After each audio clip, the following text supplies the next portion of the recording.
Hello, my loves. I'm Ellie Frost, and this video is about. I want to talk about love and narcissism because this is one of our hardest concepts, I think, to understand as heart-centered people. The beauty of anyone that's watching me is I'm sure you're so loving and so kind that I'm sure you're trying to love the distortion out of the narcissist. And because if you think about it, so humans are humans are in their hearts, I think, very decent, beautiful beings, right? And so for a lot of us, we're very confused around ideas of compassion, unconditional love. And what does this mean when we're dealing with a narcissist? And this is why I had to be divinely shown over and over again and know the truth, the absolute truth of what this is. For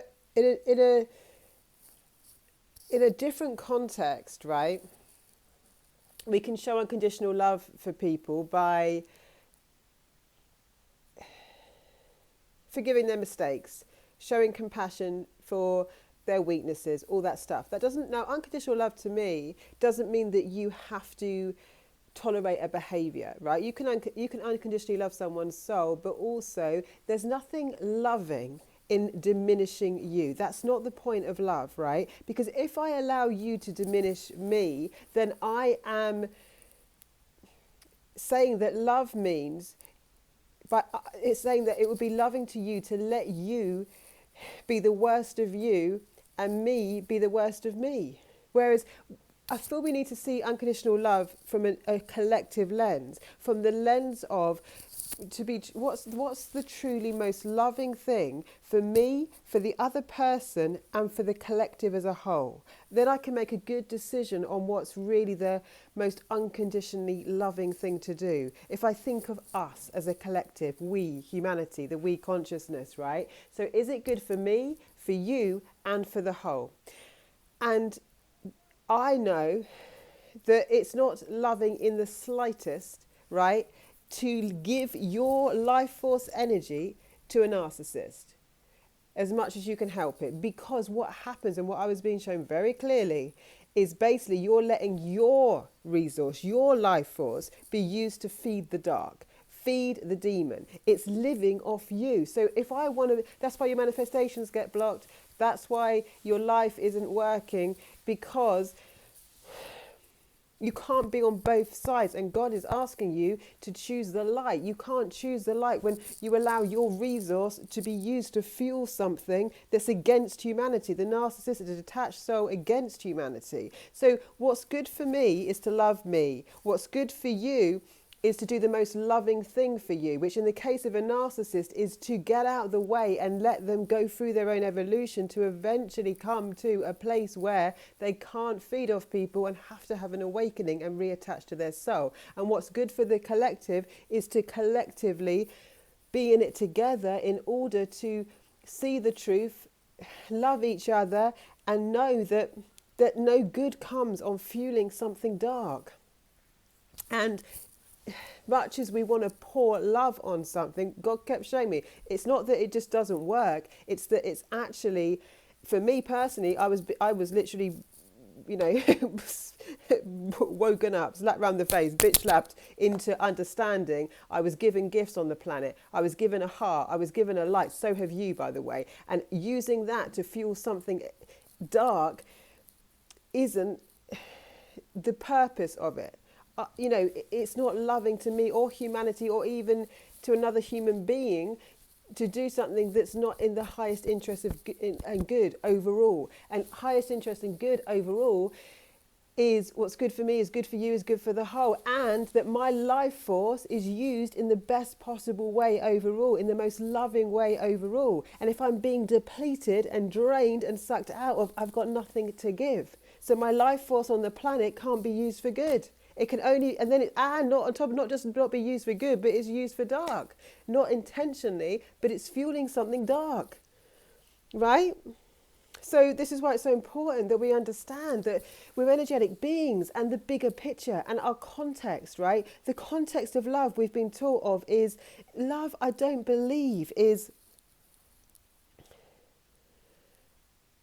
doing something that's unloving to ourselves in the name of loving another. We've got love the wrong way round, because I can't love you if I let you hurt me, right? That's not loving to you. I'm not being loving overall by allowing you to hurt me, right? That's not good for you. That's not me holding you in your highest outcomes. That's me holding you in your worst outcomes.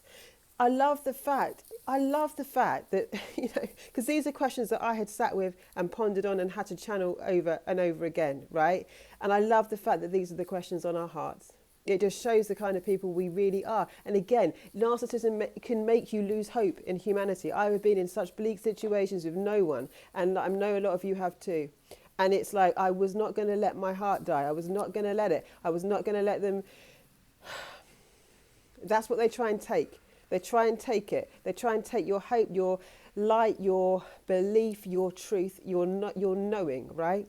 And when you've got, someone said about, unshakable faith, it's true. Unshakable faith in us, unshakable faith in our hearts. Because I know everyone here wants to be a better person, fundamentally. I know everyone here done good things, bad things. Who cares? We care that we've done. I mean, who cares? I mean, in terms of, in the bigger picture, it doesn't matter if you've made mistakes, because the beautiful thing about people here is that we want to grow, we want to learn, we care when we've done something wrong. And the narcissist will use everything good against you, including the fact that you love, and you're capable of such love. So many of us are trapped in these cycles because of the amount of love we can give. And I don't think it's a sign to be cautious about giving our love, because I know for the right people, being overly giving and loving is such a great thing. For the right people, we can't give enough to each other.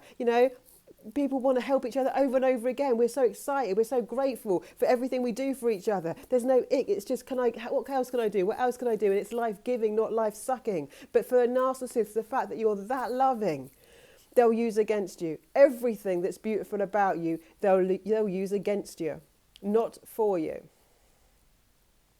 You'll want to be unconditionally loving, they'll use against you. Our best quality. And then you'll think, it's not safe to love. It is. I want us to show it's so safe to love people. It's so safe to overgive and not be guarded. It's so safe not to be defensive. But we need to know who to give to. That's the biggest question. Not everyone can be loved in that way. And if we do, it's not in the best interest of humanity as a whole.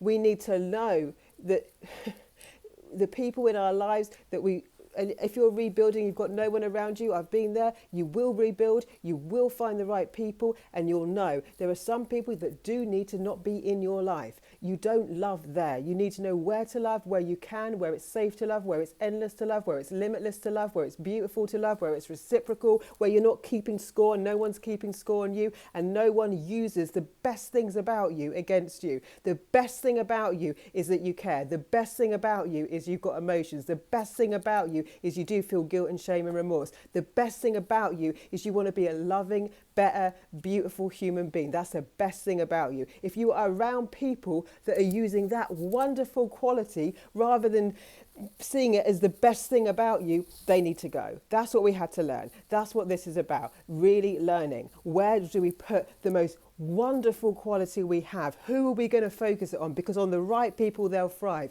You love the right person the way you're loving that narcissist, you'll watch a flower bloom into a whole, garden.